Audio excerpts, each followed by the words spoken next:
Hey everyone, welcome back to another episode of r/ProRevenge. In today's episode, want to fail the half the class because you lost our papers? Enjoy early retirement. After that, I cost my wife and I to lose contact with 90% of her relatives over my decision to stand up against an elderly relative's abuse. Finally, try to squeeze my dad for his money. Tough luck. He knows money. Before we get into today's episode, remember to subscribe so you never miss another episode of r/ProRevenge. Want to fail the half the class because you lost our papers? Enjoy early retirement. So this happened during senior year in high school 4 years ago. I had an English teacher named Mrs. Smith. Mrs. Smith, or how she liked to refer to herself, Dr. Smith. She didn't have a doctorate, was a mean old bat that hated anything and everything. She was ugly inside and out. To give a mental image of what she looks like, her face sagged so much it looked like she had a perpetual stroke. She had about 2 feet in between her eyebrows and her eyes. Imagine Ursula and Cruella de Vil had a child and then that child had a baby with the devil. You get Mrs. Smith. None of the other English teachers liked her. There was nothing that they nor the administration could do due to her tenure. That is, until I became her student. Her teaching style included, but was not limited to, yelling at students, putting them down with petty insults, having us read to ourselves in the middle of class, kicking out students that were dozing off then later fall asleep at her desk, not letting female students go to the restroom for very obvious reasons, and the occasional losing students' work then accuse the students of not turning their work in. This last part is what crossed the line for me. You see, I wasn't a grade A student and I sucked at English, so I always played my cards right and made friends with everyone, students and teachers included. So when I struggled and couldn't do something on my own, I let my charm save me and cash out on my months of being nice to everyone. However, no one could be friends with Mrs. Smith. I tried being polite. I was met with rudeness. I tried asking her how her morning was. I was met with silence and dead stares. I tried asking how I could improve in my writing skills. She told me that she wasn't willing to help. Within the first week of class, I knew I had met my match. So halfway through the semester, we're working on a big research paper.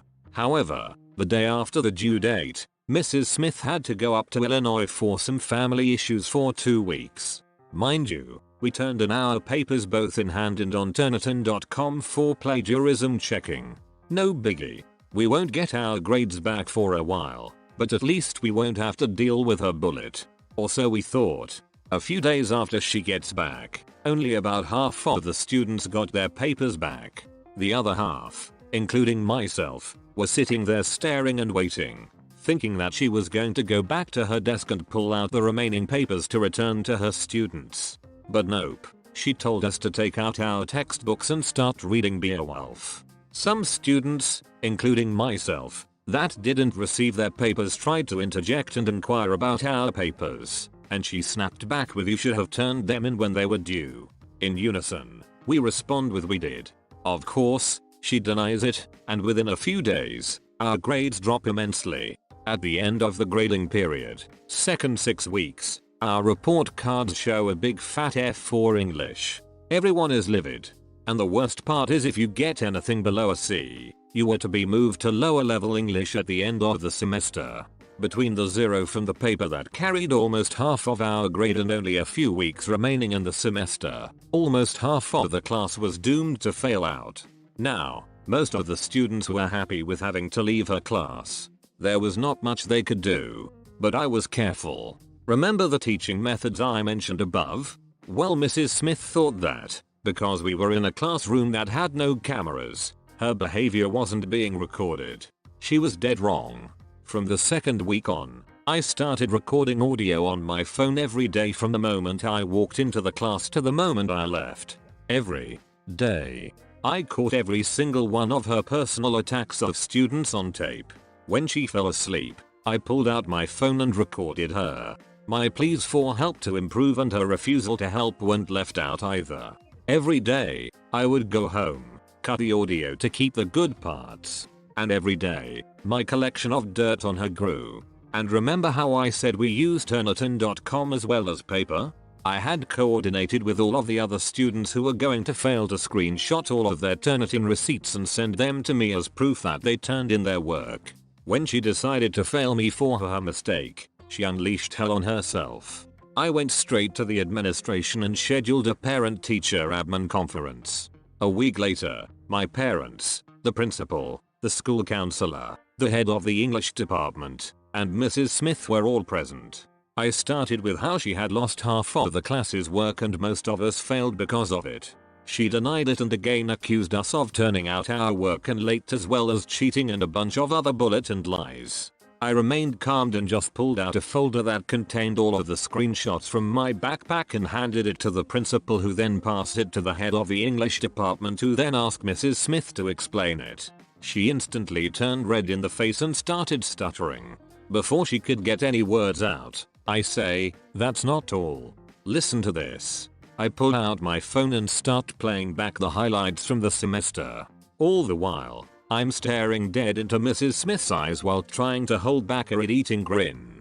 The suspense in the room would have killed Jason Statham. After the audio finished, the principal looked at me and said, "I think we've seen enough," and asked me to leave. I sat outside of the conference room savoring the muffled yelling through the walls. I'm pretty sure I heard my dad utter the words "filthy aunt," but I don't want to point fingers. The parent-teacher conference was on a Friday. I walked into class the following Monday to see an empty desk and a substitute teacher we all recognized and loved. 10 out of 10, would document everything again. I caused my wife and I to lose contact with 90% of her relatives over my decision to stand up against an elderly relative's abuse. Years ago, I married into a family that is both very large and very conservative. It was in another country, and I won't reveal which country for reasons of privacy. In this family, every second or third cousin was as close as a first cousin, and there was an abundance of them. And the family's elder members were held in high esteem, almost to the point where they were infallible. There was one man in that family I came to despise. He was the brother of my wife's grandmother, and he lived right around the corner of our house. He was a simple man, not particularly well-to-do, although his house was quite pretty. A widower. He had married again to a woman who was, herself, on her second marriage. He had adult children of his own, stepchildren and some very young children, a baby and a toddler, with his new wife. The man was very pious, teetotaler, member of the Adventist church. He carried with him a guitar to every mass, where he'd play psalms and gospel music. Often, we would hear music coming from his house. At first, me and this man's family were okay. I heard some bad stories, sure, but I never minded it much. I needed to give him the benefit of the doubt, I felt. So, I did. This man, let's call him Uncle Bing. He had a stepdaughter who lived with his wife and him.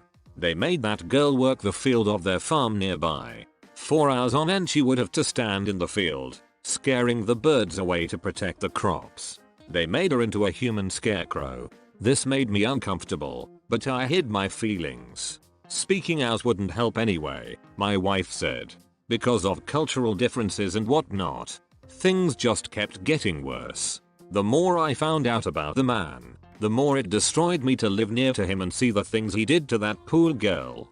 She ran away from home on 5 occasions. Each time she was found and severely beaten. I befriended a man and woman from the village, who one day found her hiding out in the house of the woman's father. She had climbed into the highest tree and fallen asleep there. They found her in the morning. As it turns out, Uncle Bing had been starving his stepdaughter. The younger kids, his biological children by his second wife, got nice food. His stepdaughter, let us call her Cinderella, she got nothing but plain rice or old bread. On warm days, if an ice cream vendor would pass by, bells ringing, Uncle Bing would send out his wife with some money to buy the kids ice cream. Everyone but Cinderella, if she was lucky, she would get the thrown away ice cream cone of her brother, half chewed up, or nothing at all, as most of the time they'd never even call for her on the field nearby. On scorching hot days, she would pull the little kids around in a plow, a very heavy old metal thing. and her stepfather would sit on his old lazy ass on that same plow as they used her as a human donkey for their amusement. Whenever Cinderella's little brother had a birthday, Uncle Bing would slaughter a pig. Members of the church would drop by the house and sing songs. Big party. Cinderella's birthday came and went, unnoticed. One year, on her birthday, my wife and I gave her an umbrella as a gift, so that at least she would be dry on her daily 3-mile walk to school. Thus, forced to acknowledge her daughter's birthday, Cinderella's mother, who was as nasty a character as Uncle Bing, decided to give her the rare treat of pancakes, which she would have to bake for herself. She baked them. But as she did so, at the same time they made her watch her infant sister and little brother. Naturally, the pancakes got burned. Her mother whipped her with a broom handle until the girl's cries could be heard throughout the neighborhood. This is the point where I had enough. My in-laws tried to stop me from going to the house and speaking up against a family elder, but I had reached my limit. I knocked on the door. Out came Uncle Bing, dragging his wiry body along with a wooden cane tipped with a silver lion's head. I demanded that they treat their daughter better. That it was shameful and unchristian-like, the way he treated her. That his facade wasn't fooling anyone. And that if his actions didn't stop right there and then, I would expose him to the village and make him lose face. Which was essentially the worst thing anyone could suffer out there, to have one's reputation ruined. And held on to his for dear life. Uncle Bing told me, in his broken English, that he understood and would act better. I thought this was the ending of the story. I hoped it would be. For a few weeks, he was on his best behavior. So was Cinderella's mother. The girl went to school regularly again. Sometimes she'd hop and whistle a tune and she would hardly ever go to the farm anymore. So far, so good. But one day, when I was away to another part of the country for business, my wife called me and told me something bad had happened. Her great uncle had threatened Cinderella very badly after an argument. There has been a lot of screaming and shouting and the old man had waved a machete at the girl. She had tried to fend him off and he had sliced her hand with the machete. This was the final straw for me. I couldn't go to the police. They didn't care about child abuse as much in these parts and were highly corrupt. Child right laws hardly even existed. So, I wrote down a long essay on the man's behavior. Never naming him directly, but describing him in such a way that everyone would know exactly who the man and his wife that I described were. I wrote it and had my wife translate it in her language. And then I posted it on Facebook. Now in spite of the country's poverty, even in this tiny village everyone somehow had social media. Uncle Bing's cousins, his siblings and their families, his children from his first marriage and their own families. Everyone had Facebook and I was friends with them all. So, I posted it and the whole village pretty much saw and liked the post. People replied to it, writing in the comments how they saw other bad things being done by the man. Turns out he was very hated.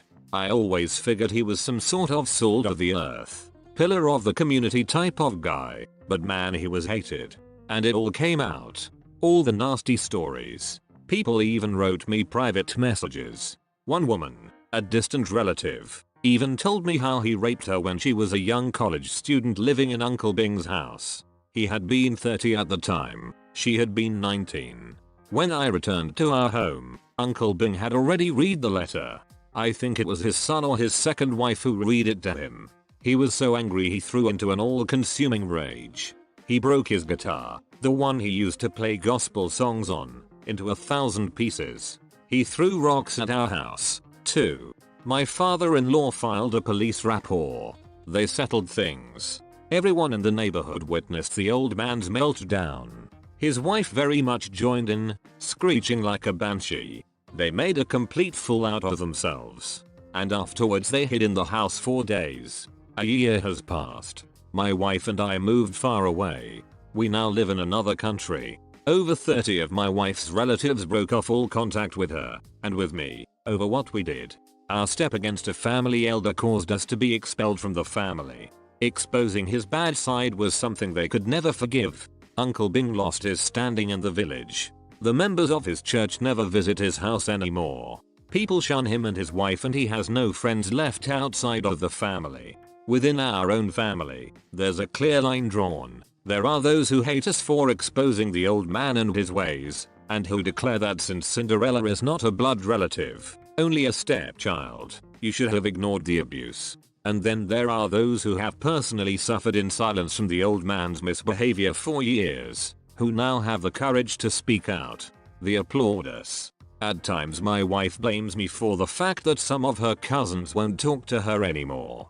That some of her childhood friends, who were her relatives as well, have broken off all contact. My wife's grandmother, Uncle Bing's sister, was sad at first, but she later told us, smiling, "I used to be mad at losing so many relatives over this, but it's for the better. Never mind him and his children and grandchildren anymore. I'm free, 80 years old, and finally, she is free." Her brother, as it turns out, has abused his siblings for decades. He threatened to cut my wife's grandma's head off with a machete before. Chased her around the house like a chicken for the slaughter. She covered it up, out of love for the family. Hid it for years. But now she could speak up. Cinderella was never beaten anymore. She goes to school now. For the first time in her life, she has friends. Villagers watch her parents' every move. Uncle Bing and his wife are afraid to even scold her, and they never dare to raise a finger to her again. Thank God. That's all I wanted to achieve. It was worth facing the family's wrath over. At times I feel a bit weird. The strong position I took meant my wife lost some of her close relatives for good. She can never message them anymore. Never call or visit. They blocked her from all social media. She is dead to them for standing by me through this whole ordeal. There have been times when even my wife told me she sometimes regrets how we played things, because she lost some people dear to her saving a girl she hardly even knew. In the end, she stands by what we did and feels that we did the right thing. Try to squeeze my dad for his money. Tough luck. He knows money. Apologies for the format, because I'm on mobile, yada yada yada. Also, this is second hand from my father and some words or phrasings may be mistranslated. The background.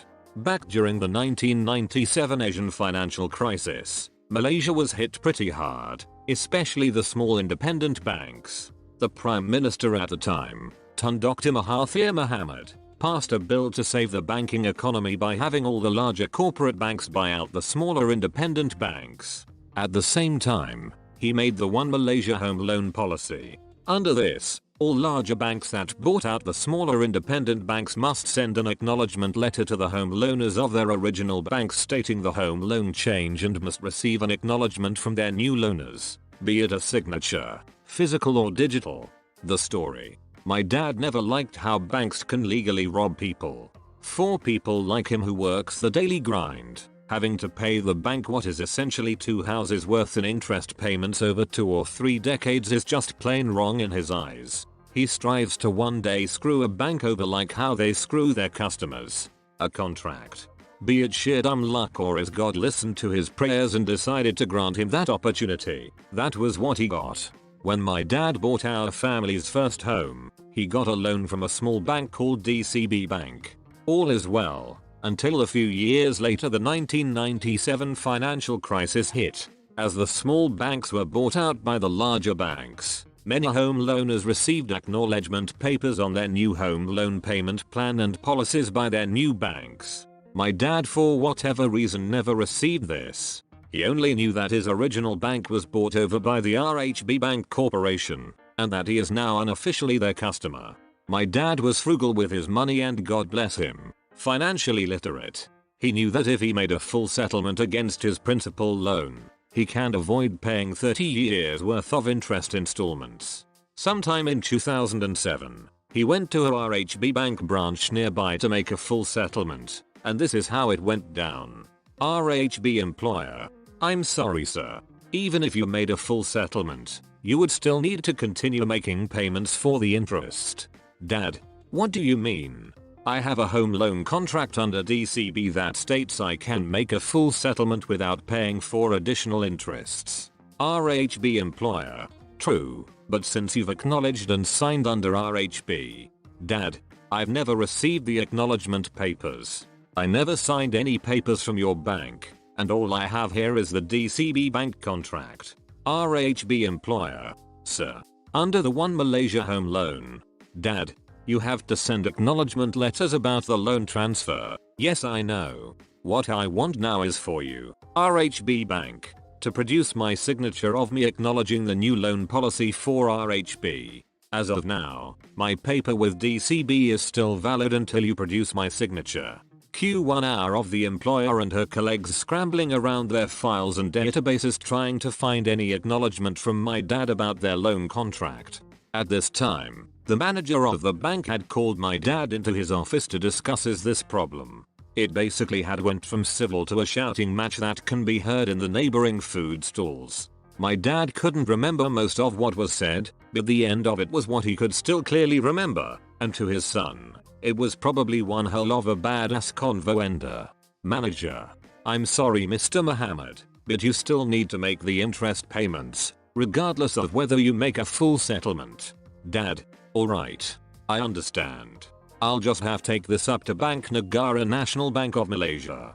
Let them help you find that signature of mine. My dad had the bank manager by the balls now. Rather risking a potential $1 million lawsuit and possibly losing his job, he excused himself to make a few phone calls to upper management, which took about half an hour. After said phone calls were done, the manager approached my dad and agreed to the full settlement without the additional interest installments. To add salt to the wound, my dad requested that they have his housing grant ready within the week, to which they delivered.